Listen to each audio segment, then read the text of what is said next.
Bismillahirrahmanirrahim. Assalamualaikum warahmatullahi wabarakatuh.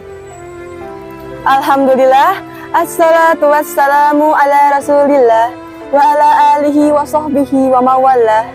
Asyhadu an la ilaha illallah Muhammadan abduhu wa rasuluhu.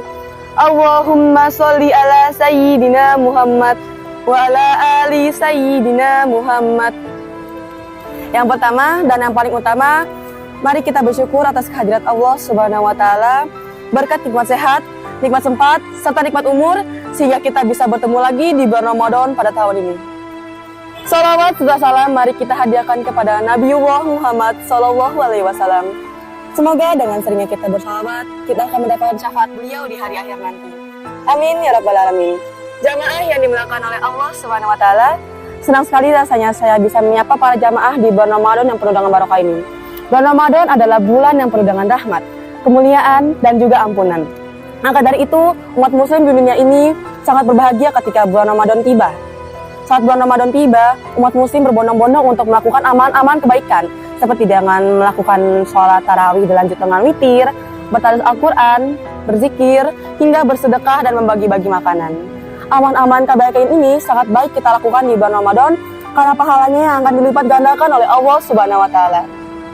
Jamaah yang dimuliakan oleh Allah Subhanahu wa taala, pada kesempatan ini izinkan saya berpidato dari cilik mengenai tentang keutamaan bertadarus Al-Quran di bulan Ramadan. Oh iya, saya ingin bertanya, apakah segenap jamaah di sini sering bertadarus Al-Quran? Mungkin ada yang menjawab sering, kadang-kadang, ataupun jarang. Pertanyaan saya yang menjawab jarang ini, berapa kali membaca Al-Quran dalam setahun? Semoga tetap sering ya dan tidak lalai dalam membaca Al-Quran. Karena Rasulullah SAW pernah bersabda, Iqra'ul Qur'anu fa innallahu yati yaumal qiyamati syafi'an liyashabihi. Yang artinya, bacalah Al-Quran karena ia akan datang memberi syafaat kepada para pembacanya pada hari kiamat nanti. Hadis riwayat Imam Muslim nomor 1337. Jamaah yang dimuliakan oleh Allah Subhanahu wa taala, sebaik-baiknya teman kita di dunia ini bisa saja dia meninggalkan kita. Dia meninggalkan kita entah karena dia mempunyai teman baru, mempunyai kebahagiaan baru, ataupun karena ajalnya sudah tiba. Tetapi tidak dengan Al-Quran. Al-Quran adalah sebaik-baiknya sahabat. Ialah yang akan menolong kita, membantu kita di akhir nanti, dan jugalah dialah yang akan menemani kita di alam kubur nanti. Jamaah yang dimuliakan oleh Allah Subhanahu wa taala, bertadarus Al-Quran bukan berarti hanya membaca Al-Quran, tetapi juga meneliti, menelaah, mempelajari, hingga menyelami isi kandungan dari Al-Quran tersebut. Maka dari itu, saat kita membaca Al-Quran, kita tidak boleh bercanda, dan kita harus mempunyai niat dengan tekad. Kita harus tekun dalam membaca Al-Quran. Jamaah yang dimuliakan oleh Allah Subhanahu wa taala, bertadarus Al-Quran memiliki arti membaca Al-Quran bersama-sama. Saat kita membaca Al-Quran, berarti juga ada yang menyimak dan juga ada yang membaca Al-Quran. Saat kita sedang menyimak, kita tidak boleh bercanda. Sebagaimana hal ini ditegaskan oleh Allah Subhanahu wa taala pada surah Al-A'raf ayat 204. A'udzubillahi minasyaitonirrajim. Bismillahirrahmanirrahim.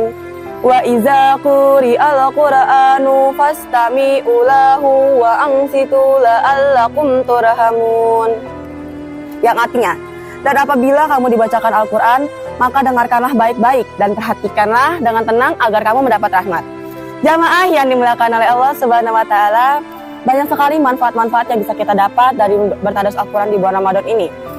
Kita bisa menggapai ketakwaan, hati kita jadi lebih suci, lebih bersih, tutur kata kita jadi jauh lebih tenang, lebih baik, perilaku kita juga jauh lebih baik. Banyak sekali manfaat-manfaat yang bisa kita dapatkan dengan bertadarus Al-Quran di bulan Ramadan ini. Jamaah yang dimuliakan oleh Allah Subhanahu wa taala, jadikanlah kesempatan yang singkat ini untuk menambah pahala-pahala kebaikan kita, seperti dengan melakukan amal-amal kebaikan tadi, seperti dengan melakukan sholat, baik sunnah ataupun wajib, bertadarus Al-Quran, berzikir, bersedekah, dan masih banyak amal-amal kebaikan yang bisa kita dapat. Hanya ini yang dapat saya sampaikan. Wabillahi taufiq wal hidayah. Wassalamualaikum warahmatullahi wabarakatuh.